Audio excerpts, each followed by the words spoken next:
Good evening and welcome to Undaunted, bringing into the news untold stories. I am Star Smart. Let's begin.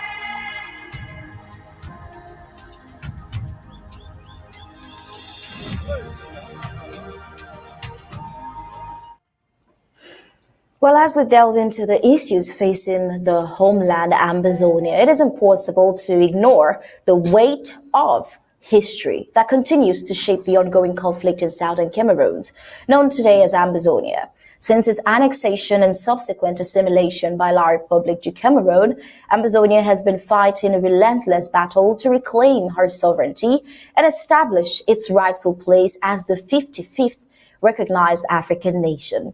Well, this struggle is rooted in a legacy of colonial oppression that began with the violation of the 1961 agreement between Southern Cameroon and La Republique, when the autonomy of Ambazonia was stripped away, forcing its people into an era of political and cultural subjugation. Decades of systemic marginalization, economic exploitation, and cultural erosion have followed, now leaving Ambazonians determined to restore the dignity and independence of their land. Well, as the people of Ambazonia continue their fight for recognition, the ongoing war in the region is a stark reminder of the high stakes involved, with the territory of Ambazonia. Insecurities mounting and efforts by the colonial regime to assert dominance has grown increasingly desperate. Just recently, the colonial administration summoned traditional Fons from the Amazonian region to attend a screening of a film featuring the colonial president Paul Biya. The order was delivered by Fon Yakun Kevin Tuvi, the colonial fund of the Northwest House of Chiefs, who urged these traditional rulers to involve their subjects in this politically motivated spectacle. This act, of course, is yet another egregious violation of traditional authority, which symbolizes the colonial regime's continued manipulation of cultural institutions in an effort to reinforce its illegitimate control over Ambazonia. Traditionally, we know the Fons holds deep cultural and religious significance, serving as both spiritual leaders and custodians of the land. The Fons' power is rooted in the values and principles of the people, with regulatory groups like the Ngwerong ensuring that their authority aligns with the community's tradition, custom, and belief. But today, this sacred role is being eroded by colonial incursions, colonial influences, undermining not only the Fons themselves, but the cultural heritage of the Ambazonian people. The refusal of these Fons and their subject to heed this scandalous call is a clear message. Ambazonia will not be cowed by political theatrics or colonial intimidation. But as we bring you tonight's news, we reflect on how this deep-rooted struggle for independence has galvanized the people of Southern Cameroon to reclaim their freedom and sovereignty. The people of Ambazonia stand firm in their resolve, driven by a vision of gain recognition as a free nation. Despite the challenges that lie ahead, the ongoing war, fueled by the corruption and greed of La Republique du Cameroon, has only strengthened the determination of the Amazonian people. Tonight we bring you the stories of those affected by this conflict, the brave men and women at the forefront of the struggle, and the continuing efforts to ensure the Amazonia's voice heard on the international stage. Stay with us as we unravel the complexities of this war and the resilience of a people determined to secure their place as the 55th African nation.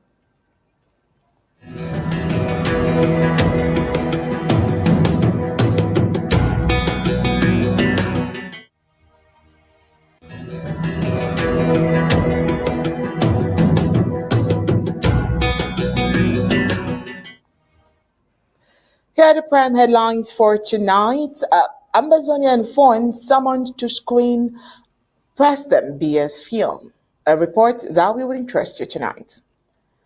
Not just that, President Paul Biya promises students the sum of 2,000 francs CFA each to welcome him back after 47-day stay in Geneva.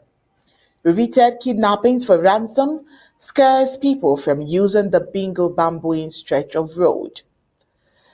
The continued oppression of southern Cameroons and Ambazonians continues to be on the high. While all the African scene, constitutional revisions stir debate in the Democratic Republic of Congo, while the House of Senate could make history in the forthcoming US elections on the foreign scene. Now let's get into the full briefings of tonight's Undaunted.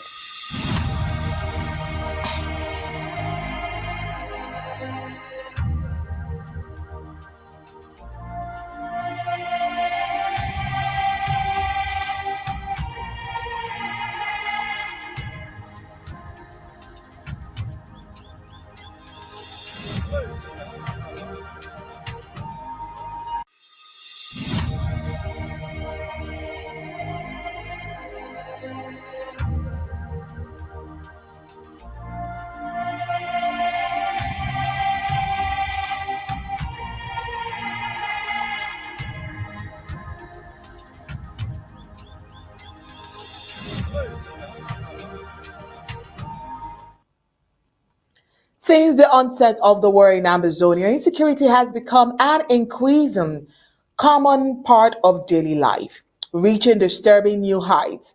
This instability has impacted all aspects of society, even disrupting funeral ceremonies. One such instance was the attack during the funeral of the late pastor from the Full Gospel Church, which remains fresh in the minds of the community. Despite this tragedy, insecurity continues to escalate across the Western Ambazonia, affecting countless lives and bringing uncertainty to the territory. Let's start tonight's Undaunted here. How are you doing, Steph? Splendid on you. Well, the ongoing kidnappings of passengers by unidentified gunmen in Bingo-Bambui have severely hindered transportation along the Bambui to Bello Road.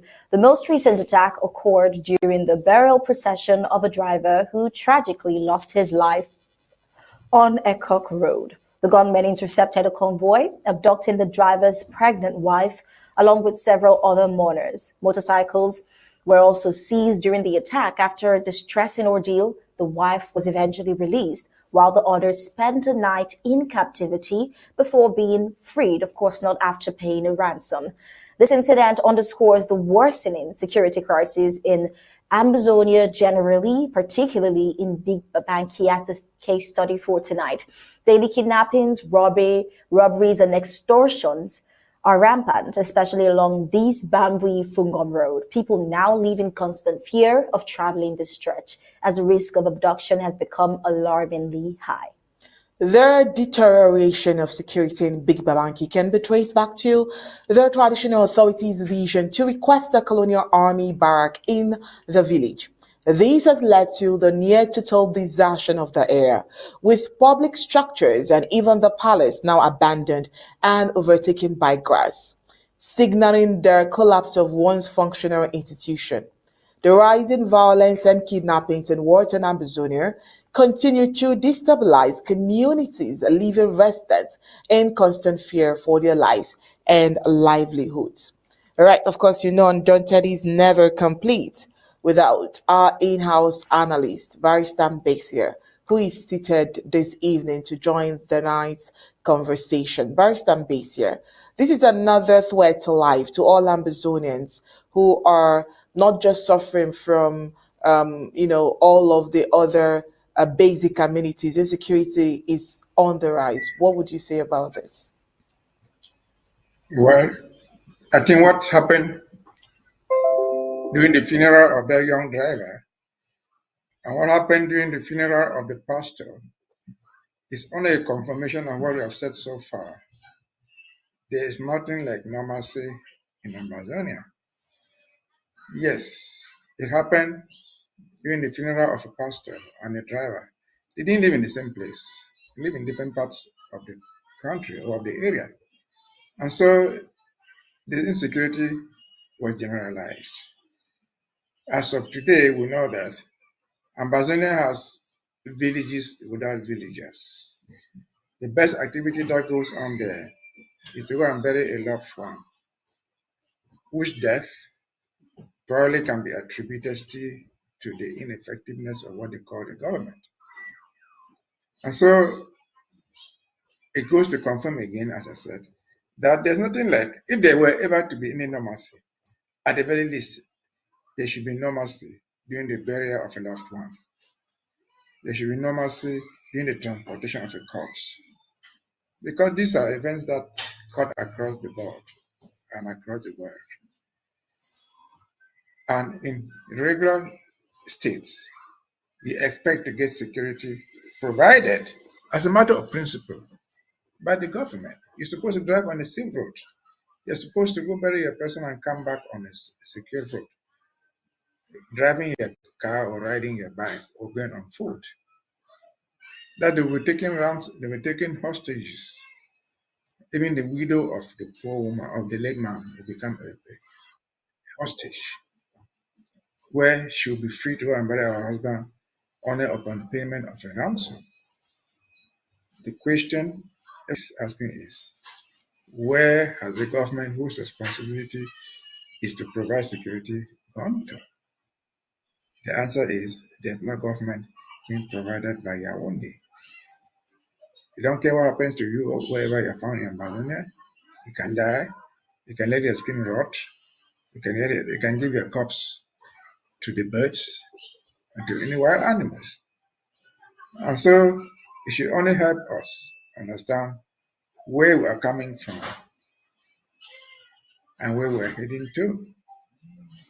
We're coming from this colonial rule of the past 50, 60 years, where government does not exist, where insecurity is the rule, and we're heading to where we think and believe strongly that we are going to have all these things in store.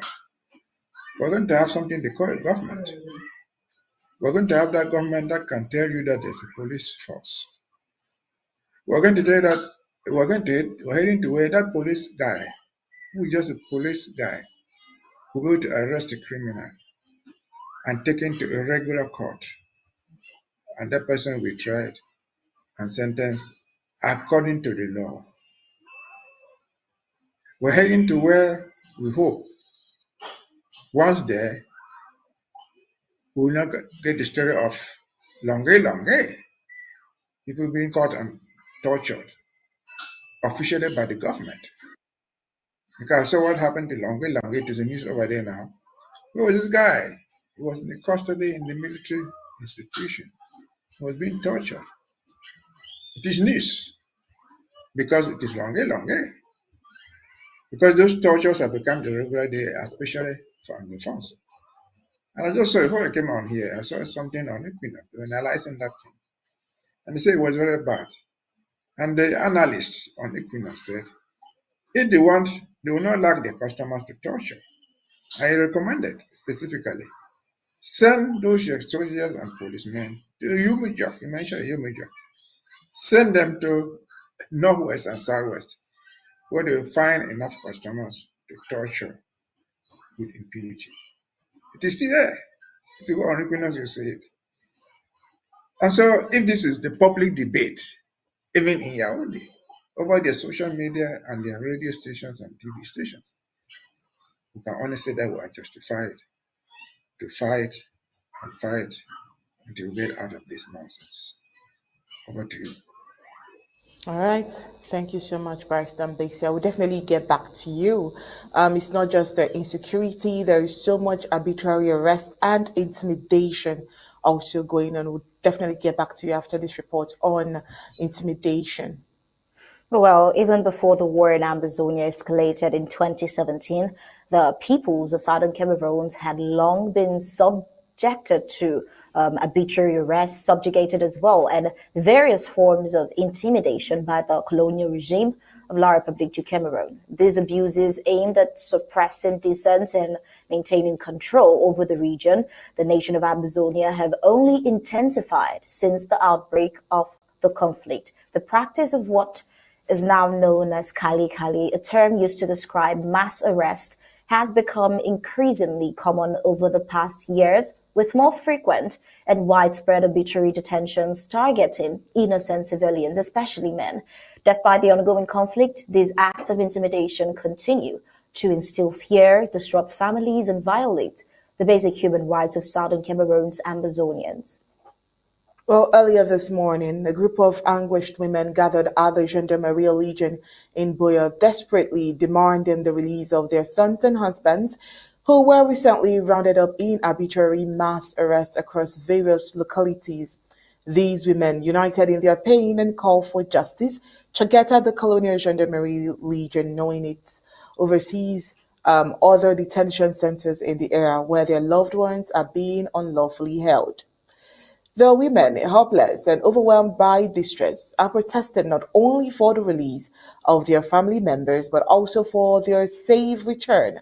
Many fear the worst, given the well-documented brutality of La République du Cameroon soldiers against Ambazonian citizens. The colonial regime's detention centers, notorious for their inhumane conditions, have a dark history of abuse, torture, and even disappearances of detainees.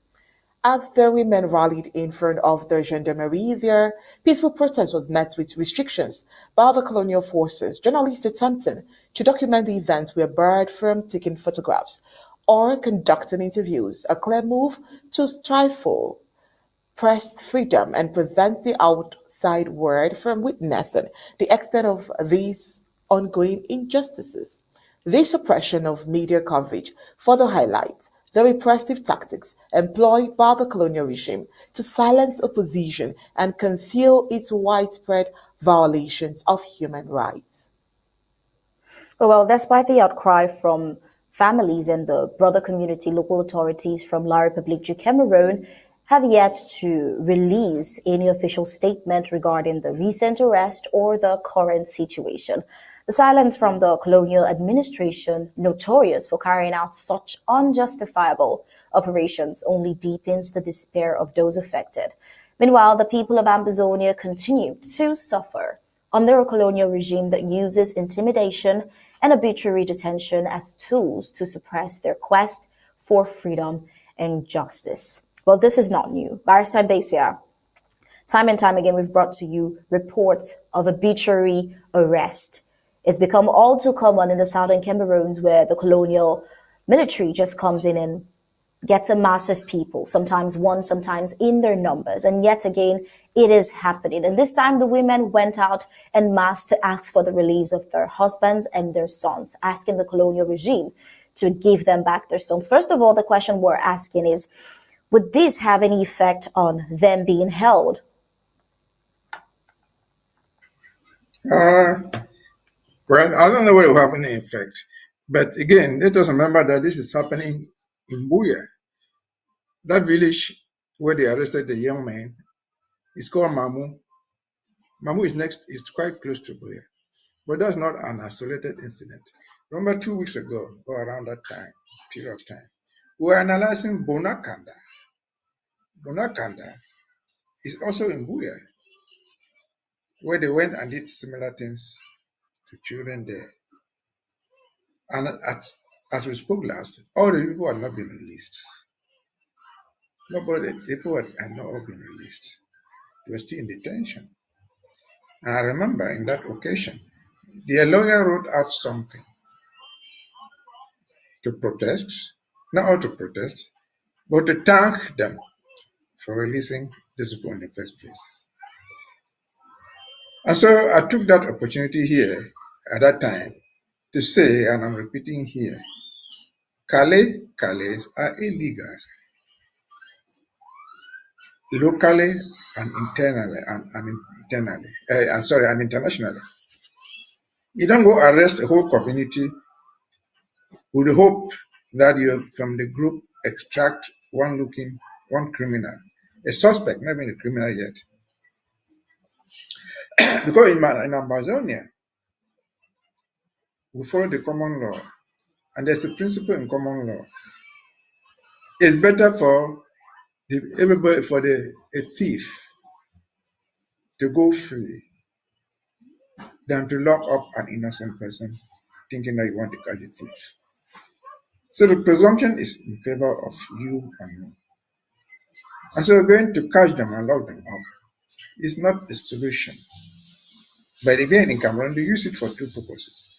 They pretend to want to look for criminals. But what they are trying to do at the end of the day is to extort money from the people. Because even those who are released have to pay a sum of money. Those who are left there later on have to pay some money, which money they are not giving any official receipts. But as she said, the colonial administrators, but the case of Biya is peculiar, very peculiar, because Bonakanda and Mamo are villages inhabited essentially by Bakwarians. The Ambazonians, yes, but they are Bakwarians by their own tribal ethnic belonging. And what these colonial administrators in Biya are not Bakwarians. That's a fact. But the politicians who have the say in Biya are Bakwarians. And they include who? They include Mosonge, the almighty Mosonge who lives in Yaoundé. They include the famous Minister of Secondary Education, who, using her office at the University of Biya, caused the people, the military to come there, abduct students, torture them, rape them, and went with impunity. They include this famous senator guy, Mbelamoki, who lives in Biya there. And he's one of those people who makes noise and claim that people are sitting on their necks. These are Bakwe people who produced and protected a certain Moja for doing all the inhuman things or what has not been imagined anywhere else in the world to people.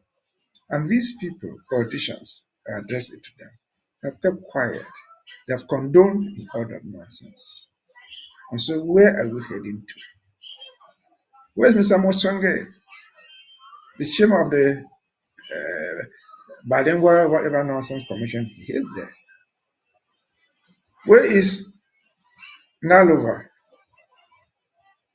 who is supposed to be the Minister of Secondary Education? Where is Njoma, the retired Minister of Education, professor of a university, and member of the Central Committee of the party, so-called CPDM? It's pathetic. The illegality is condoned, it's accepted, and it prevails because we have our people, we have accomplices. Where is the mayor of Biya, a lawyer, that are doing this to his own people, blood-related people, not Ambazonians in general, but Bakwarians who speak the same language with him. They have the same blood flowing, they have the same DNA. It's pathetic. We hope this thing will stop. We hope the perpetrators will be held accountable sooner or later. Over to you. We do hope so, certainly. We'll move on to the next report, still talking about the corruption with La Republique. They seem not to understand any law, have any, or respect any. And when it comes to corruption and bribery, it has long been deeply embedded in the political and administrative structure of La Republique du Cameroon, with these vices not confined to just high-level officials, but also trickling down to everyday practices within their corrupt system, where even the most basic encounters are tainted by the expectation of bribes, for example. Just this Monday, we reported a tragic incident in which a child was killed. We brought it back to light.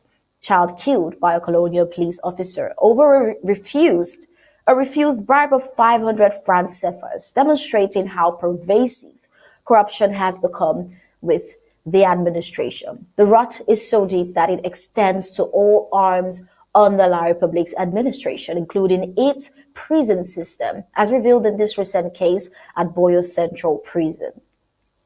The superintendent of the Biya Central Prison faces potential disciplinary measures after it was discovered that a female inmate, Adong Pelagi Wanwani, is 3 months pregnant, a violation of prison regulations that prohibit sexual relationships amongst inmates. This incident further underscores the corrupt practices that plague the colonial prison system.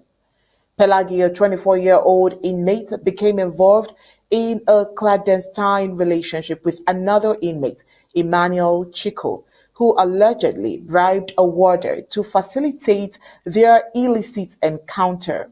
Well, according to report insiders, Chico, commonly known as Broad Botch, had long harbored intentions to have sexual relations with Pelagi after multiple failed attempts in the prison infirmary and the yard master's office. He successfully bribed a warder to bring Pelagi to the locker room under the guise of a visitor meeting. It was there that the sexual encounter happened. One prison officer, speaking anonymously, revealed the detail. Bunch had been trying for a long time to get Pelagi alone after failing in other areas. He paid off a warder on duty at the visiting hall. The warder brought Pelagi to the locker room where they had a quick encounter. Well, Pelagi's pregnancy became apparent when she fainted and was rushed to the prison infirmary, where a physician confirmed her condition, being pregnant. Upon interrogation, she admitted to having a relationship with the said Chukwu and recounted the circumstances of the incident. Chukwu initially denied the allegations but later confessed after hours of questioning. He was immediately handcuffed and placed in solitary confinement. Following this discovery, the prison administrator ordered the detention of all warders who were on duty during the day of the incident, locking them in the warder's cell as part of an internal investigation. Emmanuel Chukwu, who is currently serving an 18-year sentence for involuntary manslaughter committed in 2010, has been stripped of the privileges he enjoyed once upon a time as a yard boy. Pelagi, meanwhile, is in pretrial detention for a financial-related crime and is known for her academic excellence. She was one of 6 inmates who passed the 2024 GCE General Certificate of Education exams, earning 3 papers despite her imprisonment. Well, this case highlights the depth of corruption that permeates La Republique du Cameroon prison system, where bribery enables the flaunting of basic regulation even within a colonial prison. The fact that an inmate could bribe prison officials for personal favors, resulting in the violation of a young woman's dignity, exemplifies how corruption continues to degrade the justice system. The Boya Central Prison case is yet another instance of how the administration of La Republique du Cameroon continues to fail in its responsibility to uphold the rule of law, especially in the annexed territory of Ambazonia.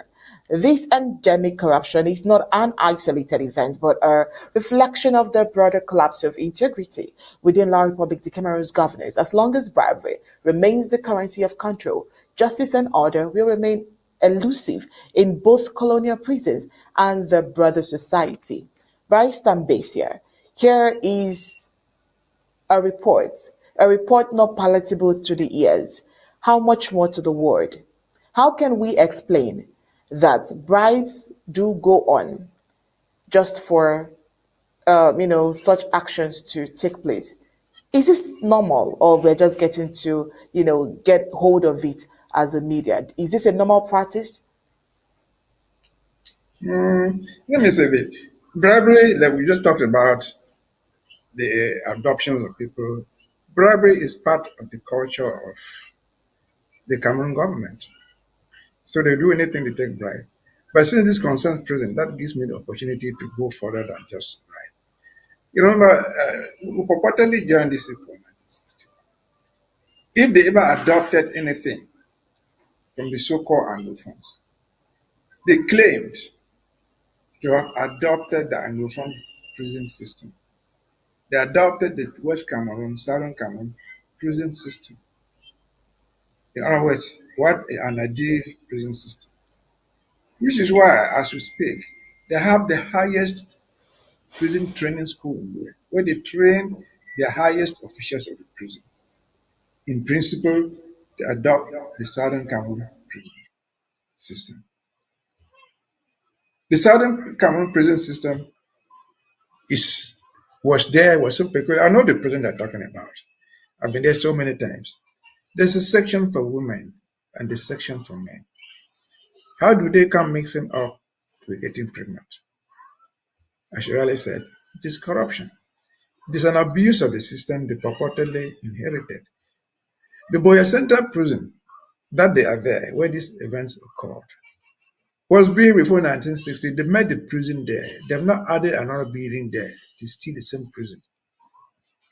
But the walls that divided the female and the male parts of the prison are all broken physically and morally, which is why you can buy your way. Did these criminals, because they're all in jail, did these criminals commit any offense? Of course, they committed no offense. Because if you let loose prisoners among themselves, the urge to have sex is there. They'll have it. Why are you in prison in the first place? If you can walk around and have sex freely, you're no longer a prisoner, be it a man or a woman. Which is what they tried to inherit what we did. What's happening in Boya prison is not different from what's happening in Yaoundé. There are reports out there. Go and look at the report of the Kondengi prison, which is supposed to be the biggest prison in Yaoundé. They have special cells there for big people, for their senior prisoners, whose wives visit them. They have rooms where they sleep there with them. And so it is a total abuse system called the prison system. They adopted the Anglophone prison system for two things. If I can just give that short history. They realized that in Southern Cameroon, where you went to prison, you were to be reformed. And so Southern Cameroon had what they call the productive prison. So that when you come out of prison, you have become productive. You have done something. And so when you go to prison in the English system that was existing in Southern Cameroon, you were a prisoner. But the prison system allowed people to come there and hire labor. Because in prison you can find everybody. You can find accountants, you can find farmers, you can find a lot of people there. In Boya where I was, you could go there and hire labor from the prison. Bricklayers, carpenters, and you paid for. The prisoners made farms, produced food and sold it out. But this thing was not meant to please the warders. A part of the money was kept for you, the prisoner. Records were kept. How many days you had worked, how long you had worked, because there's a bill. There's a way to pay you. At the end of your prison term, you are giving that money. You are giving that money to pay you back home to go start your life all over again. While you're in prison, you were productive. You were doing something. You were not sitting there looking at the sky from day to night. That was the West Cameroon prison system. That was the Southern Cameroon prison system that they purported to inherit. In Boya, there are two prisons. There are still two prisons there. That prison where you have that thing happening is called the Lower Farms. That was the center prison. There's another one up there. They call the Upper Farm prison. The Upper Farm prison was specialized in rearing animals, chickens. They were very, very productive. They produced milk. I bought the milk from there. They produced chicken and eggs and sold to people outside and sold to the government. They bought it and fed them. And the money was kept in stock. But what has become of the Boya upper prison today when the Yaoundé people inherited it? They took it from us. They killed all the cows that were producing milk and sold the meat cheap. They sold all the chicken out and stole the money. Once the cows were finished and the poultry farms were laid bare, they moved to their brothers who had come there to work to somewhere else and allow the prison to lay bare. This is a fact. It's what I saw. I'm not imagining it. And so this is a tip of the iceberg, which goes again to remind us where are we coming from and where are we heading to. In the future Ambazonia, we shall have women prison. We should have women prisoners. We should have men prisoners. Maybe they will not even share the same prison like the central prison. They'll have their own prison. But you go to prison for a reason, because you've done something wrong. If you're allowed directly or indirectly to enjoy certain privileges in prison, like having sex with the people you want or the people you don't want, you're no longer a prisoner. It defeats the purpose of a prison. So locking up warders because the superintendent has said this or that is just the tip of the iceberg. Those things, those people have to be punished for doing it. They are illegal. Those contacts between prisoners are not allowed officially. And so if you're facilitating it, you're breaking the law. Where you yourself should become a prisoner. And so, poor girl, we hope your child survives.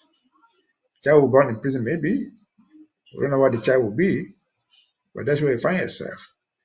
But once you're in prison, man or woman, if you don't restrain your sexual ages, you're not a prisoner. You should be able to suffer those things that you used to enjoy as a free person.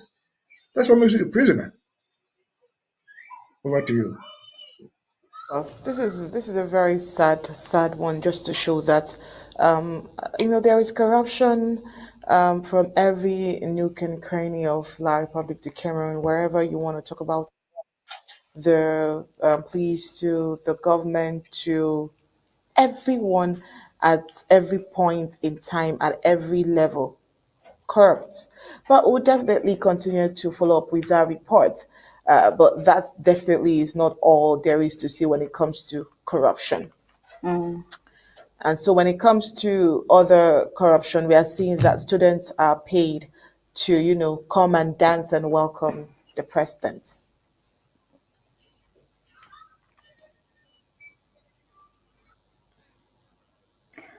Oh, yes, we see dishonesty and propaganda being the vices that the colonial administrators of the Paul Biya's regime seem to be good at. They are ready for everything just to let their supreme commander know that, in the words, Cameroonians are still with them. Well, a true leader who appreciates being a leader will command the love and respect of his people only if he is true to his words and indeed a leader. To get Cameroons away from the CPDM political party members, come out to cheer the nonagenarian ruler of La République du Cameroun, Paul Biya. The colonial administrators bribed students to come out and play the gallery. Well, conscious of the fact that Cameroonians are not being very careful with what they are going through, where they're fading with the 42 years presidency and the journey of President Paul Biya, he had no interest in political outings. The colonial administrators resorted to hiring university students to come out as lovers of Paul Biya. While the students came out to secure their 2,000 francs CFA promised to them, most of the CPDM party members who showed up only did so out of curiosity to see if their aging president was still really alive or he was cloned or something, contrary to rumors. Well, the La République du Cameroun colonial government must be ashamed of hiring students to come out to receive someone whom in normal circumstances they were supposed to do so freely without any bribes and be excited as patriots. Is a simple proof that Paul Biya no longer enjoys the mandate of the people as the president of La République du Cameroun. He is still in power because he has built a strong mechanism of corruption. The CPDM political party is the ruling party in La République du Cameroun, and members of this party are those feeding fat on the nation's resources, while the majority of the people live in penury. It's all obvious when you can see that a 2,000 meager fee can convince students enough to come out to dance, for whom they most likely are not happy to be out for. Well, Mbeseha, the corruption list and proof just keeps piling up. It's really nothing to prove at this point. It's just eminent and obvious out there, the corruption and the state of what the La République regime is. This happened in Yaoundé. What are your thoughts on this? Well, I think it is a little bit very, very sad. It's the saddest event of the week.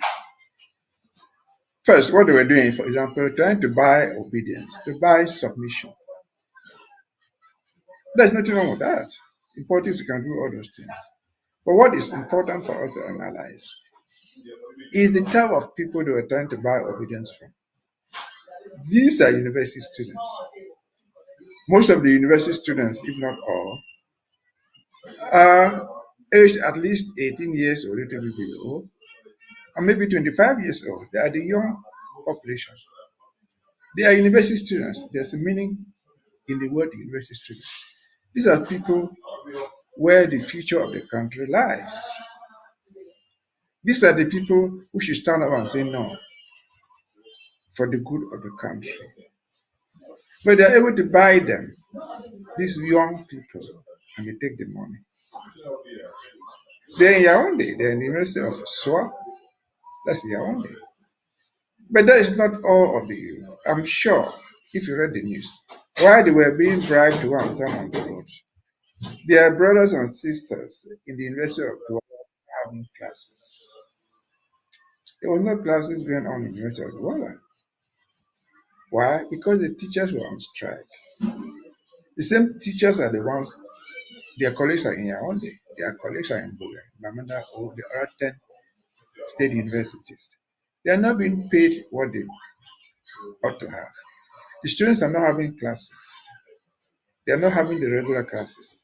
And yet, they are buying them. They want to stand on the road and clap for a regime that has failed them. So what are these youth doing? These are the young people who should free us. If we're fighting all this fight that we're doing right now, we're trying to hand it over to them to stand up, stop all this nonsense, take the leadership and make the country better. But they're not doing it. They are bribing them. How are they bribing them? They are bribing them with taxpayers' money. It's your money and my money. And was it the 2 days yesterday or the day before yesterday? We were talking about the collapsed bridge in center of Bamenda. We have seen collapsed bridges in Douala, in Yaoundé. No drainage system. This very money could even build a gutter, could be a cover. They are not doing it. They're using the taxpayers' money to buy their survival in power. And so, seeing this being done to students who are willingly taking the money and pretending to adore this regime, pretending to close their eyes to difficulties that face the very youth, they themselves. You must ask yourselves, was it worth the pain that will ever belong to it? Never. Because even our brothers and sisters who are talking about one Cameroon, where is the future of that one Cameroon if the youth are so corrupt? Because there will be no corruption until there was a giver and a taker. They had the right to say take 2,000 and they say I'm not taking the 2,000. Or I take the 2,000, I don't go there. And so this is the youth of a country, because they are here only to represent the other youths around. They are the youth of the country that our brothers and sisters want us to belong to and call it home. It's not possible, will not happen. Students at that level, I don't know whether they even have lectures in human rights, in civil rights. If they cannot question their own existence, the existence of even just their own schools that are supposed to give them lectures and prepare them for a living, then what type of leadership do you expect from these young people, young men and women, when tomorrow they take power, if they ever take power? Because if they have to wait until their fathers turn 99 and die naturally, by then they themselves are 70, 80, they will not have taken any power anymore. So it's unfortunate. We should never have been there, but we are there. We'll get out of it and we'll pick the pieces where we can find them. Over to you. Like just like you asked and answered at the same time, what would become of these young people when they eventually get to power? That's if they eventually get to power. The question is, what is actually running through their minds just because they want to have this money. So it simply means that the government would impoverish the people, even down to the students who are supposed to be the leaders of tomorrow, just because they need them to always dance to their tunes. Quite sad. Anyways, we'll still continue and follow up with all of that to see how all of that turns out. But they are actually not the only ones that needs to, stand up and dance to the tune of the colonial government. So we have the reported summoning of Fons in the Ambazonia region to attend a screening of a film featuring President Biya. Well, it is a very contentious issue at the moment. The instruction from Form Yakum Kelvin Tuve, the colonial form of what they call the Northwest House of Chiefs for those funds to invite their subjects, has been met with disdain. Well, critics view this as an egregious example of colonial influence, the colonial influence that has undermined traditional authorities. Well, historically, the Fons host significant cultural and religious significance, serving as both the traditional rulers and chief religious authorities. The Fons power is balanced by regulatory groups like the Ngwarong, which ensures decisions aligns with traditional rules and values. Funds do not attribute whatever they have with politics. But let's go ahead. Well, the Nso people residing in Cameroon's northwest region have a rich cultural heritage, with their traditional language being Lamso. Their societal structures, as well led by the Fon, is a testament to their resilience. However, colonial legacy has eroded some autonomy, with funds now answering to the government, something that wasn't so. This development raises concerns about the erosion of traditional governance and cultural identity. The late Fon of Nso and others revered Fons would likely disapprove of such external influence, undermining the dignity of their offices as Fons. For all we know, the summoning of Fons undermines their autonomy. This also shows cultural insensitivity, forcing traditional leaders to promote a political agenda and a disregard to cultural values. Historical external influence continues to impact governors, as we see. Now, this is a communique that was passed for these funds to make themselves available on Saturday for this film. And when we tried to analyze all of these, Barrister Mbeseha, we just found out that this could just be a painful sight, because I'm sure that some of these funds cannot resist. They must go to watch a film that would either be all about lies or all about the pains that they are currently facing. Either way, it's either the devil or the WC. What would you think, Barrister Mbeseha? Well, no, there's nothing impossible. They cannot say they cannot resist. No, that is not us. They can, and they should resist. Again, they can, and they should resist. But as a reminder, this is not the first time they are doing this. 2 weeks ago, so I think so, before Paul Biya was declared dead, before his resurrection, the same event took place in Buya. The screening of the Paul Biya's film in Buya was there. They did what they are doing in Bamenda now. But they did even beyond that. There's something they're not telling you. Just like the last incident of getting students to come and stand on the road. They went to the villages and bribed the people. They bought people with money, including this Mamu village where we just talked about. They paid them 5,500 to 2,000. They hired vehicles for them to come to the stadium and witness the screening of Phobia's film. And something happened. When these people from Mamu were still driving to Buya to do it, there was a gunfire in Munya. In fact, they were attacked for going to do it. And they saved them. They sent the bees and so on to protect their convoys. But they were saved. And they went to Buya. But the central issue is this. This screening of the film, this president was elected, in quotes, in 2018. It's a 7-year mandate. During the campaign for the election of the president, nobody saw him in the Northwest or Southwest, as they call it. And as a matter of fact, they agree. There was no election of President Paul Biya in anywhere in Ambazonia in 2018. He was not elected. But he's an impostor. He imposed himself there and calls himself president. But why must people go watch the screening of this film? Why must they go watch it? Why should they bribe people to do it? It's a film. It's an occasion for celebration. And these people in Bamenda, who are being in the Northwest region, call it, but they'll come down to Bamenda. Are they going to watch the screening of Paul Biya digging the ring road? Are they going to watch the screening of Paul Biya fixing the road to Nkambe, to Mbanso? Are they going to watch him as a president, mourning with them at the funeral of the Ngaribu children? And what happened in Pinyin, where they killed their own children? The government killed their own children officially, packed their corpses in pickups like meat.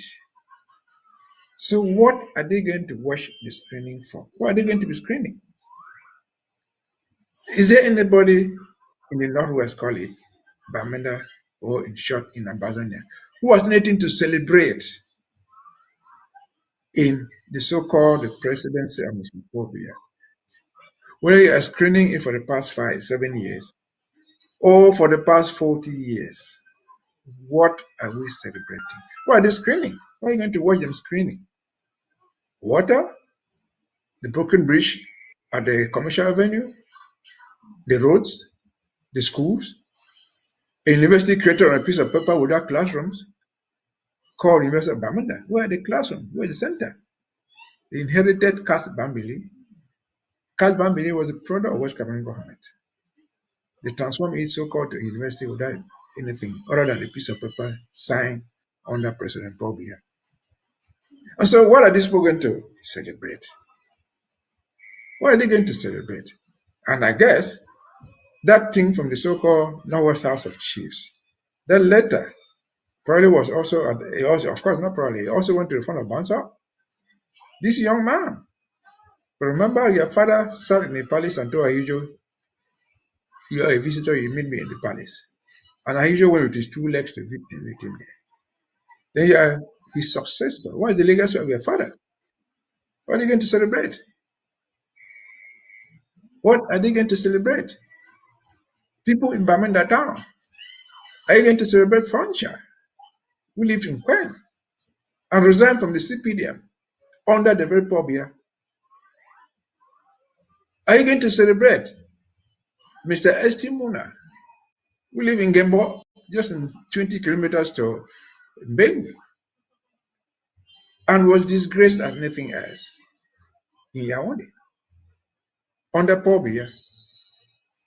Are you going to celebrate A. Njua of Com? Or what are you going to watch the screening for? If people cannot be angry with all these disappointments, if they cannot show their disapproval, then they've lost their humanity. Since most of the kings of the Northwest are men, they have lost their manhood. They've ceased to be human beings. They will attempt to bribe you, but nobody will come and extract you from your house to run from there. So if you refuse the bribe, they will not give you. I said earlier, a bribe works only when there's somebody to receive, when somebody offers. And so there's no excuse that the governor forced me. The governor did not make you the phone. There's no excuse to say the deal forced me. The deal did not make you the phone. You're not the phone because the deal made you, or the mayor made you, or Paul Biya made you from Yaoundé. No, sir. You have to stand your own grounds. If you don't stand your own grounds, you have ceased to exist as a phone. You have ceased to exist as a human being. You have ceased to exist as a man with 2 balls under his legs. Over to you. All right, Barrister Mbeseha. This is, you asked all of those questions, and I'm wondering what their minds would be What exactly will they be watching?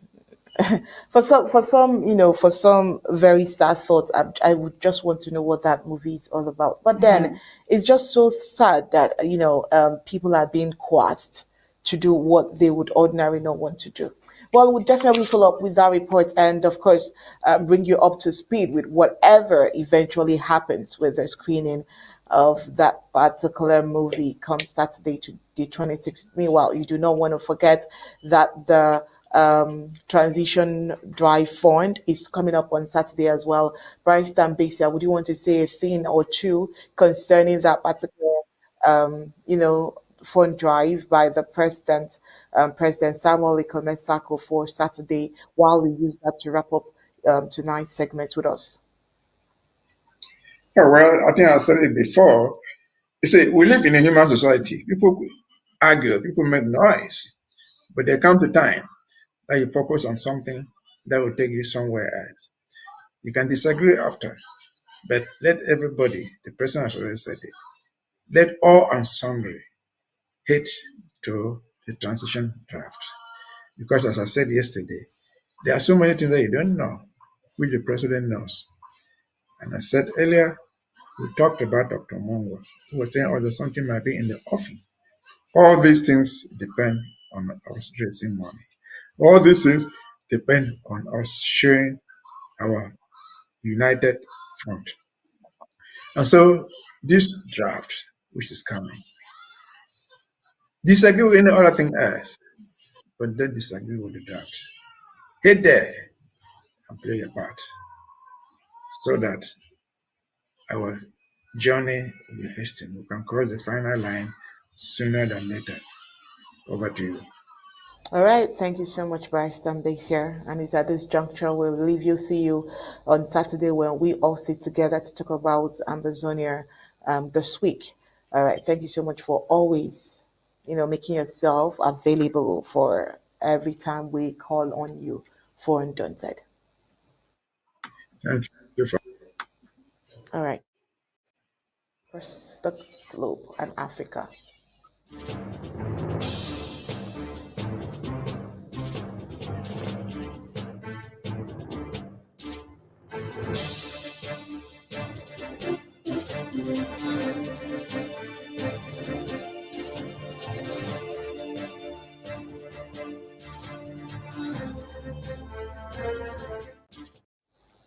Well, on the African scene, President Felix Tshisekedi has announced plans to establish a commission in 2025 to address the weakness of the Democratic Republic of Congo.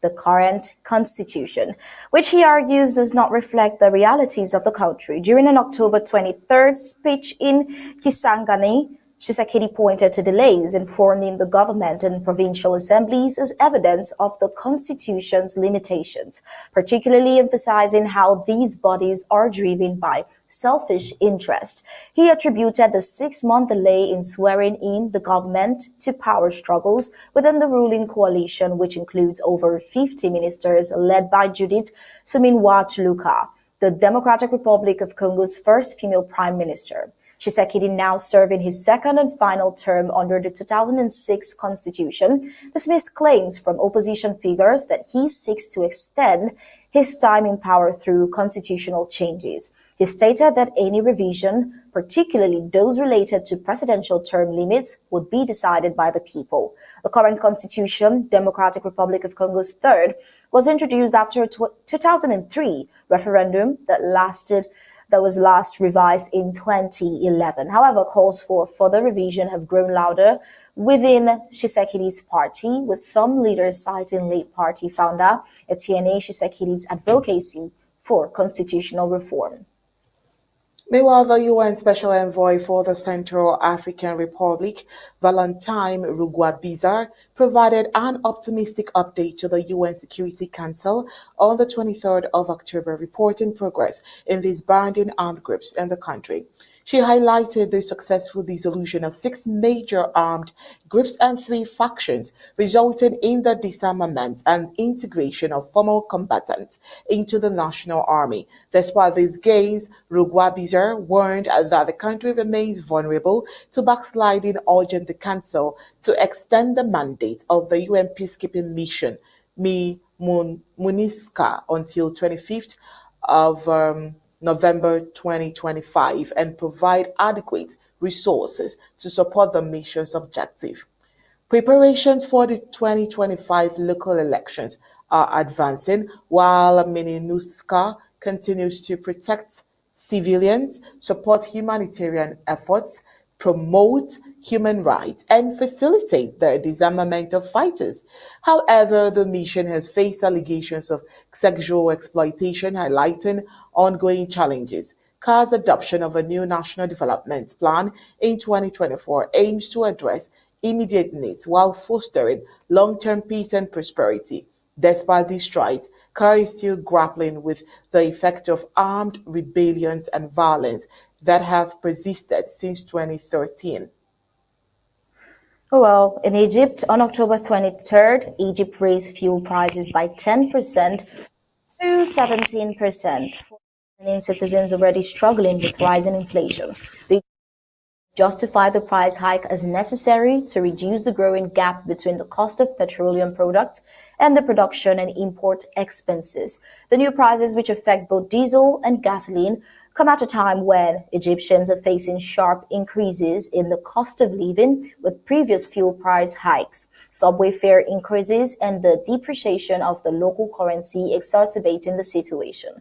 Diesel prices, crucial for public transport, rose from 11.5 to 13.50 Egyptian pounds per litre, while 92-octane gasoline increased from 13.75 to 15.25 pounds. The last fuel price hike occurred in July, following a previous increase in March. These changes are part of Egypt's broader economic adjustment tied to an $8 billion bailout deal with the International Monetary Fund, with fuel price hikes being a condition for further financial assistance aimed at stabilizing the country's economy amidst global energy costs, surges in local currency depreciation. Well, with this information, we'll move on to the news across the globe.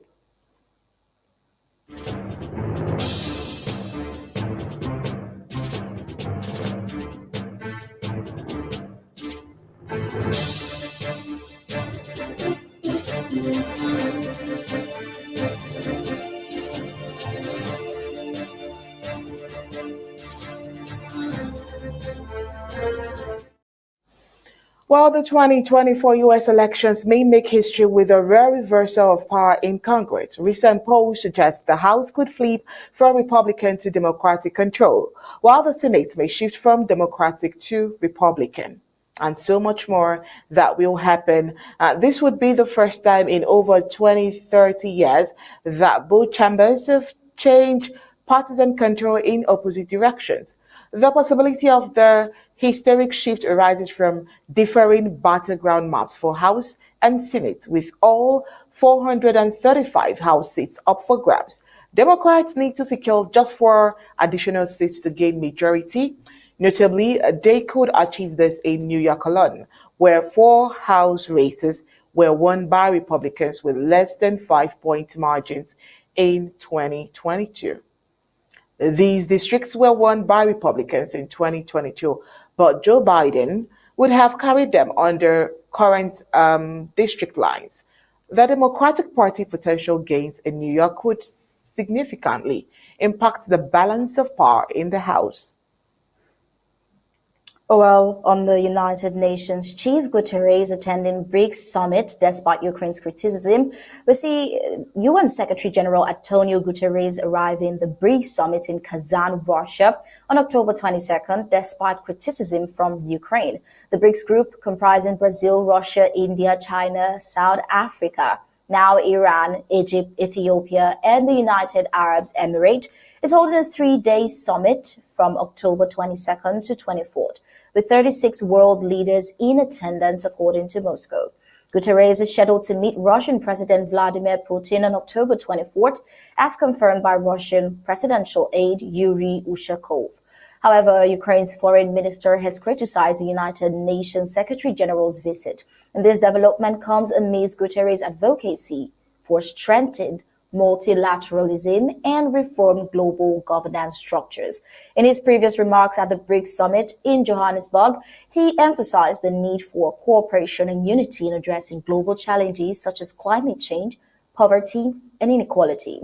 Now, here are key areas of focus for Guterres, which includes the climate action, promoting sustainable development and climate justice, global governance, reforming multilateral institutions to reflect modern power dynamics, economic development, supporting developing countries through fair financial system. While Guterres' visits to the BRICS summit highlights the importance of international cooperation and dialogue in addressing pressing global issues. Meanwhile, on the other hand, former President Donald Trump turns to the final days of his campaign for a second term in the White House, while some of his aides are trying to get into another building in Washington, the Supreme Court. Now, Trump's former chief of staff, Mark Meadows, is urging the justices to yank the Georgia election subversion case against him into federal court. His former trade advisor, Peter Navarro, warns that the Supreme Court should wade into a fight over presidential records he kept on his private email.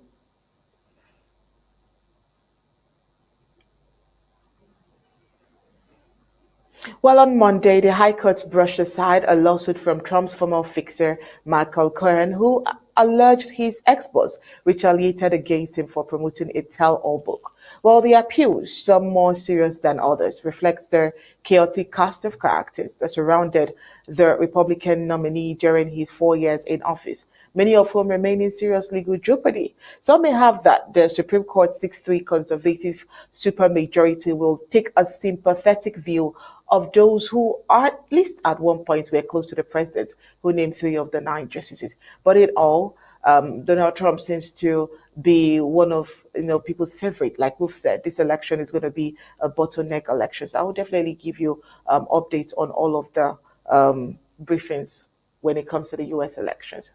And with that, we've come to the end of tonight's Undaunted. But before we go, let's take a look at the major highlights.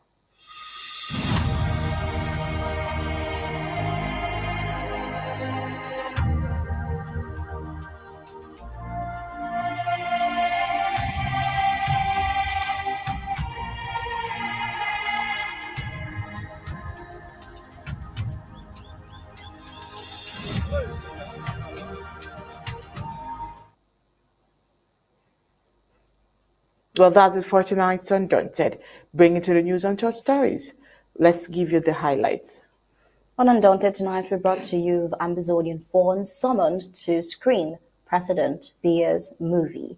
Well, octogenarian dictator Paul Biya promises students the sum of 2,000 francs CFAs each to welcome him back after days of absentia. Repeated kidnappings for ransom scares people from using the Bingo-Bambui stretch of road in Ambazonia. And of course, we saw the continued oppression of southern Cameroon's Ambazonia. Well, tonight on the African scene, we talked about the constitutional revisions as it stirs debate in the Democratic Republic of Congo. And of course, the House and Senate could make history in this year's U.S. elections. That's it for tonight's Undaunted. On behalf of Sir Smart and the entire Undaunted crew, we say thank you for tuning in. We leave you with ABC Amba TV images. Good night and God bless you.